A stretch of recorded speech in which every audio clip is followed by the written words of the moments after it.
মাসের শুরুতে যা হয়। আজকে বাবা মাসের শুরু, আর তার মধ্যে মাইনেটা পেয়ে গেছি। এই টাকাটা দিয়ে এবার বন্ধুদেরকে একটু ট্রিট দেবো।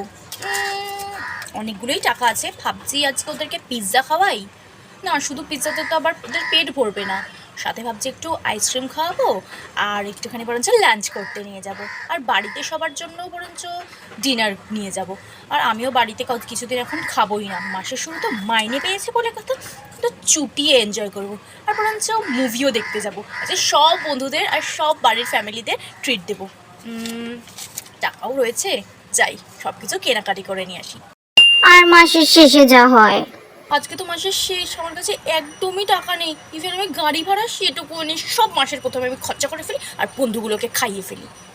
খিদেও পেয়েছে, দেখি তো মা কিছু টিফিন পাঠিয়ে। ও হ্যাঁ, কি পাঠিয়েছে দেখি। দৌড়, মাসের শেষ বলে এখন শুকনো শুকনো মুড়ি খেতে হবে, আর মাসের প্রথমে কত ভালো ভালো খাবো। এবার থেকে আর খরচাই করবো না কিছু।